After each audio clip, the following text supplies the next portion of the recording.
স্বামী চেতনানন্দ সংকলিত মাতৃদর্শন পুস্তক থেকে পাঠ করছি শ্রী শ্রী মা সারদা দেবীর কাছে স্বামী অশেষানন্দের দীক্ষা গ্রহণের স্মৃতিচারণ। সেটি 1917 খ্রিস্টাব্দ। ওই সময় শ্রী শ্রী মা সাধারণের কাছে খুব বেশি পরিচিত ছিলেন না। তার সম্পর্কে বিশদ জানা যায় এমন কোনো জীবনী তখন পাওয়া যেত না এবং তার কোনো ফটোও প্রচারিত ছিল না। শ্রী শ্রীমা যখন কলকাতায় আসতেন তখন তার ও তার সঙ্গিনীদের বসবাসের সুবিধার জন্য স্বামী শারদানন্দজি উদ্বোধনের বাড়িটি তৈরি করেছিলেন। অফিস ঘরটি যেখানে আমি বসেছিলাম সেটি ওই বাড়ির নিচের তলায়। উপরতলায় ছিল ঠাকুরঘর এবং সেই ঘরেই শ্রী শ্রীমা থাকতেন। মেয়েদের শ্রী শ্রীমাকে দর্শন করার অনুমতি ছিল প্রতিদিন, কিন্তু পুরুষদের জন্য কেবল মঙ্গলবার আর শনিবার নির্দিষ্ট ছিল। রাসবিহারী মহারাজ তখন ব্রহ্মচারী শ্রী শ্রীমাকে উদ্বোধন ও জয়রামবাটিতে সেবা করতেন। তিনি অফিস ঘরে যেখানে আমি বসেছিলাম সেখানে এসে বললেন, যারা মাকে দর্শন করতে চান তারা আমার সঙ্গে আসুন। তিনি আমাদের নির্দেশ দিলেন যে শ্রী শ্রী মায়ের সঙ্গে কথা না বলতে, কেবল চরণ স্পর্শ করে প্রণাম করে অন্য সিঁড়ি দিয়ে নিচে নেমে আসতে। সুতরাং আমি তাকে অনুসরণ করে মায়ের সামনে গেলাম। মায়ের সারা শরীরে তখন কাপড় জড়ানো ছিল। তার পায়ে হাত দিয়ে প্রণাম মাত্র করেই নিচে নেমে গিয়েছিলাম। স্বামী ধীরানন্দজি আমাকে দেখেই জিজ্ঞাসা করলেন, তুমি কি মাকে প্রার্থনা জানিয়েছো তোমাকে কৃপা করে মন্ত্র দীক্ষা দেওয়ার জন্য? আমি উত্তরে বললাম, না মহারাজ, আমাকে কথা বলতে অনুমতি দেওয়া হয়নি। তখন তিনি ডেকে বললেন, রাসবিহারী, এই ছেলেটিকে তুমি মায়ের কাছে নিয়ে যাও। মাকে নিবেদন করো যে এই ছেলেটি মহারাজের কাছে যায় এবং তিনি যেন কৃপা করেন। রাসবিহারী মহারাজ একটু গোঁড়া প্রকৃতির ছিলেন, এটা স্বামী ধীরানন্দজি জানতেন। তাই তিনি আমার সম্বন্ধে একটু বিস্তারিতভাবেই বলে দিলেন যে আমি ব্রাহ্মণের ছেলে, সম্ভ্রান্ত পরিবারের, কলেজে পড়ি ইত্যাদি। সুতরাং আমি শ্রী শ্রীমাকে দর্শনের জন্য আরেকবার অনুমতি পেয়ে গেলাম। এবার কিন্তু মায়ের সর্বাঙ্গ তেমন কাপড়ে ঢাকা ছিল না। শ্রী শ্রীমা আমাকে বললেন, কেন বাবা, তুমি তো রাখালের কাছে যাও, রাখালই তো তোমাকে দীক্ষা দিতে পারে, সে দেওয়ার অধিকারীও বটে, তবে আমার কাছে কেন চাচ্ছ? আমার সৌভাগ্য হলো কথা বলার। বললাম, মা, যদি আপনি আমাকে কৃপা করেন আমি মনে করব আমার মহাস্বীকৃতি। এটা আমার কাছে ভগবদ অনুগ্রহ বলে মনে হবে, আমার পরম ভাগ্য। তখন শ্রী শ্রী মা কিছুক্ষণ চুপ থেকে সম্মতি জানালেন। আচ্ছা, তুমি দুদিন পরে এসো। গঙ্গায় স্নান করে সকালে কিছু না খেয়ে নিচের অফিস ঘরে এসে বসবে, সেখানে অপেক্ষা করবে যতক্ষণ আমি না ডাকি। আমি ঠাকুরের পূজা শেষ করে দীক্ষার জন্য তোমাকে উপরে ডেকে আনতে কাউকে পাঠাবো। যখন নিচে এসে স্বামী ধীরানন্দজিকে বললাম শ্রী শ্রী মা কি বলেছেন, তিনি ভীষণ খুশি হলেন, যেন আমার চেয়েও তাঁর আনন্দ বেশি। ওই দিন পর্যন্ত আমার কোনো ধারণাই ছিল না যে দীক্ষার মাধ্যমে আমি এক মহৎ আশ্রয় লাভ করব। আমার কাছে এই দীক্ষা নেওয়ার প্রস্তাবটি ছিল অত্যন্ত আকস্মিক। তখন আমার বয়স ছিল বছর 17 এবং আমি দীক্ষা গ্রহণের তাৎপর্য কিছুই জানতাম না।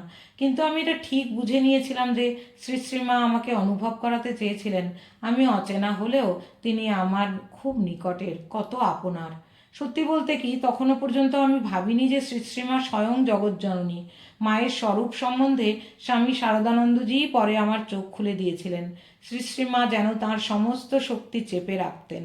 আমি কেবল অনুভব করতাম যে তিনি খুব দয়াময়ী, পরম স্নেহময়ী, তাঁর অপরিসীম করুণা। কিন্তু তিনি যে সাক্ষাৎ জগৎজননী মনুষ্যরূপ ধারণ করে এসেছেন তা ভাবিনি একটুও। আমি পরে শ্রী শ্রী মায়ের সঙ্গে আমার এই সাক্ষাতের খবর স্বামী অখিলানন্দকে বললাম। দীক্ষা গ্রহণের অর্থ কী বা আমার কী করণীয় অথবা এর জন্য কেমন করে প্রস্তুত হতে হবে সেসব কিছুই আমি জানি না। তাকে সব বললাম। তিনি বললেন যে চিন্তার কারণ নেই, তিনি সব বুঝিয়ে দেবেন। শ্রী শ্রী মায়ের কাছে যাওয়ার আগের দিন সন্ধ্যাবেলায় স্বামী অখিলানন্দ ও আমি কলেজ স্ট্রিট বাজারে গেলাম। কিছু ফল, মিষ্টি, ফুল এবং একখানি লাল পেড়ে কাপড় কিনেছিলাম গুরু পূজার জন্য। বেশ উদ্বেগের মধ্যেই সে রাত কাটালাম। স্বামী অখিলানন্দের কাছে শুনেছিলাম যে গুরু শিষ্যের সম্পর্ক স্থাপিত হয় একটি পবিত্র শব্দের দ্বারা, যাকে বলে মন্ত্র। তিনি আমাকে বলে দিয়েছিলেন দীক্ষার সময় গুরু যে মন্ত্রই দেবেন তা গ্রহণ করতেই হবে। মন্ত্রের জন্য শিষ্য গুরুকে ফরমায়েশ করবে না। কিন্তু ইতোমধ্যে আমি এভাবে আমার ইষ্ট সম্বন্ধে ভাবতে আরম্ভ করেছিলাম। আশঙ্কা হলো শ্রী শ্রীমা যদি সেটি পরিবর্তন করে দেন তাহলে আমি কি করব? আমি তো তখন চুপচাপ থাকতে পারবো না। মনের কথা ব্যক্ত করতেই হবে, মাকে বলতেই হবে, মা, আমার এই ইষ্ট পছন্দ। এই সব চিন্তায় বেশ অস্বস্তি হচ্ছিল, রাত্রে তাই ঘুমাতে পারিনি। পরের দিন সকালে স্বামী অখিলানন্দ ও আমি গঙ্গায় স্নান করে উদ্বোধন অফিসে গিয়ে অপেক্ষা করতে লাগলাম। যথাসময়ে ডাক আসতেই আমি উপরে গেলাম। শ্রীশ্রীমা নিজে পূজা করলেন, কিন্তু প্রথমেই আমাকে ধ্যান করতে বলেননি।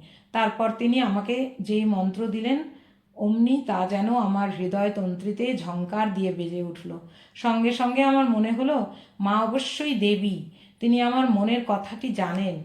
এইভাবেই আমি ধন্য হয়েছিলাম।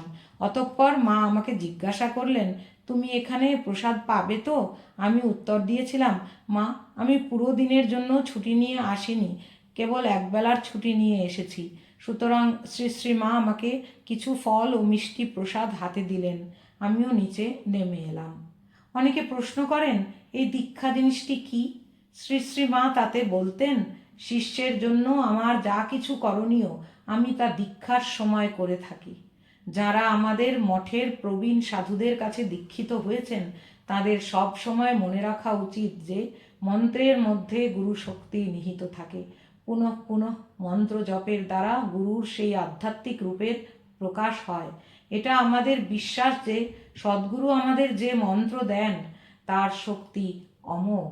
জগজ্জননী স্বয়ং যখন মর্তভূমিতে আবির্ভূতা হয়ে মুমুক্ষু ভগবত জিজ্ঞাসুকে আধ্যাত্মিক জ্ঞান প্রদান করেন, তখন তার শক্তি কি আপনারা ভাবতে পারেন? যথাগ্নের দাহিকা শক্তি রামকৃষ্ণে স্থিতা হিয়া সর্ববিদ্যা স্বরূপাং তাং শারদাং প্রণমাম্যহম। হরি ওম তৎসৎ। শ্রীরামকৃষ্ণার্পণমস্তু।